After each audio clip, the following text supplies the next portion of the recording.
आज हम अरस्तु के संविधानों के वर्गीकरण के बारे में अध्ययन करेंगे। अरस्तु जिसे हम पॉलिटिकल साइंस का जन्मदाता भी कहते हैं, उसने अपनी पुस्तक पॉलिटिक्स में संविधानों का वर्गीकरण किया है और उसका आधार जो रखा है वो दो चीज़ों पे है कि कितने लोगों के द्वारा शासन का संचालित किया जा रहा है और शासन करने का उद्देश्य क्या है। इसका तात्पर्य है कि शासन करने वाला व्यक्ति अगर जन कल्याण में कार्य करते हैं तो उसे कहा जाता है वह उसका अच्छा उद्देश्य है, और अगर वह अपने निजी स्वार्थ के लिए शासन करता है तो वो शासन का कुरूप रूप कहा जाता है। तो इसी आधार पे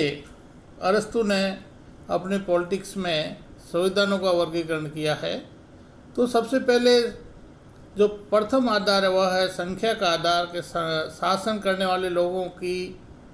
संख्या कितनी है। उसमें मान लो एक व्यक्ति का शासन है और वह शासन जनता के हित में संचालित हो रहा है और उसका शासन करने वाला जो राजा है वह जन कल्याण में काम करता है, स्वयं के हित में काम नहीं करता है। उसे अरस्तु सर्वश्रेष्ठ राजतंत्र प्रणाली का नाम देता है और वो कहता है कि राजा का लक्ष्य सामान्य जनता की भलाई करना होता है। यह आदर्श व्यवस्था है। यह राजा या इस तंत्र में जो राजा होगा वह सर्वगुण संपन्न होगा और सद्गुणों से युक्त होगा। इस प्रणाली को सर्वोत्तम आदर्श अरस्तु कहता है। इसके साथ ही अरस्तु कहता है कि जो संविधानों में जो परिवर्तन होता है वो साइकिल पद्धति या चक्रीय सिद्धांत से होता है, जिसको हम कहते हैं जैसे मौसम परिवर्तन होता है। जैसे बरसात के बाद में सर्दी आती है, सर्दी के बाद में गर्मी आती है, वापस गर्मी के बाद में बरसात आती है, बरसात के बाद में सर्दी आती है और सर्दी के बाद में गर्मी आती है। उसी तरह से अरस्तु कहता है कि चक्रीय परिवर्तन होता है संविधानों में। तो वो कहता है कि एक व्यक्ति का शासन स्वाभाविक रूप से काम कर रहा है वह राजतंत्र है, और वो कहता है इसके बाद में जब इसमें विकृति आ जाती है और जो राजतंत्र है वो स्वयं के हित में राजा काम करता है, जनता की भलाई नहीं करता है, उस शासन को वह निरंकुश तंत्र कहता है। और इस निरंकुश तंत्र के अंतर्गत राजा जो है वो जनता के हितों की उपेक्षा कर केवल अपने हित साधता है। यह शासन का विकृत रूप है। इसके बाद अरस्तु कहता है कि कुछ लोगों का शासन, जिसमें वह कुलीन तंत्र कहता है, और कुलीन तंत्र है वो कुछ लोगों का शासन होता है, यानी एक से अधिक लोगों का शासन। इसमें जो शासन का संचालित किया जाता है वो कानून के अनुसार होता है, और जो कुलीन है वो अपने स्वार्थ में शासन न करके जनता के हित में शासन करते हैं और ऐसे कानून के द्वारा वो शासित होते हैं जिससे अच्छे नागरिक और अच्छे व्यक्तियों के गुणों का पूर्ण रूप में उसमें समावेश होता है। और अरस्तु के अनुसार इस प्रकार का शासन लोकतंत्र और कुलीन तंत्र का मिश्रण होता है, और इसमें जो शासन संचालित किया जाता है वह अरस्तु मानता है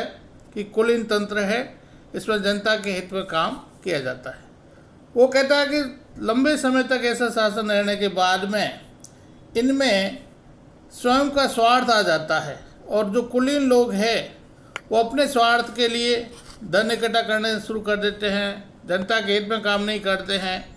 और वो एक तरह से जो शासन का आदर्श रूप होता है उसकी जगह विकृत रूप ले आते हैं। और इस शासन को अरस्तु कहता है कि कुलीन तंत्र की जगह धनिक तंत्र आ जाता है। इसके बाद में अरस्तु बात करता है कि धनिक तंत्र जनता के ऊपर अत्याचार करते हैं, करप्शन करते हैं। इसके कारण धीरे धीरे जनता क्या करती है, उनकी सत्ता में चेंज कर देती है और जनता अपना शासन लाती है और उस शासन को अरस्तु कहता है प्रजातंत्र या लोकतंत्र। इस शासन के अंतर्गत सभी लोगों की समानता के आधार पर शासन का संचालित किया जाता है और जनता के प्रतिनिधियों का द्वारा शासन का संचालित किया जाता है और इसमें सब जनता के हित में शासन का संचालन किया जाता है और यह लोकतंत्र एक आदर्श होता है। अरस्तु कहता है इस शासन में लगातार लोकतंत्र के द्वारा लोगों के हित में शासन संचालित किया जाता है, लेकिन लंबे समय बाद में इसमें भी विकृति आ जाती है और प्रजातंत्र की जगह एक नया शासन रूप ले लेता है, उसका नाम है भीड़ तंत्र। इसको अरस्तु एक प्रजातंत्र का विकृत रूप मानता है और वो कहता है कि इस भीड़ तंत्र में जनता का कोई हित नहीं होता है, जो शासक वर्ग है वो अपने हितों को साधता है और इसके कारण लोग इससे दुखी हो जाते हैं और चक्रीय सिद्धांत के अंतर्गत प्रजातंत्र के बाद में या भीड़ तंत्र के बाद में फिर वापस राजतंत्र आ जाता है और इस तरह से चक्रीय सिद्धांत के आधार पर अरस्तु कहता है कि शासन में संचालन होता है और लगातार यही शासन चक्रीय सिद्धांत के आधार पे राजतंत्र, फिर निरंकुश तंत्र, फिर उसके बाद में वापस कुलीन तंत्र, धनिक तंत्र, प्रजातंत्र और भीड़ तंत्र, इस तरह से एक चक्रीय सिद्धांत के आधार पर संचालित होता रहता है। और इस प्रकार से अरस्तु ने बताया कि शासन में कैसे परिवर्तन होता है या संविधानों में कैसे परिवर्तन होता है। हालांकि जो अरस्तु ने संविधानों को वर्गीकरण किया है वो वास्तव में जो शासन का संचालन होता है, शासन प्रक्रिया या राजनीतिक संस्था है, उसमें परिवर्तन होता है, उसका वर्णन किया है, न कि संविधानों का। क्योंकि आधुनिक युग में हम राज्य सरकार और संविधान में अलग अलग इनको मानते हैं, लेकिन उस समय अरस्तु ने संविधान और शासन प्रणाली को सामान्यतः एक ही माना है।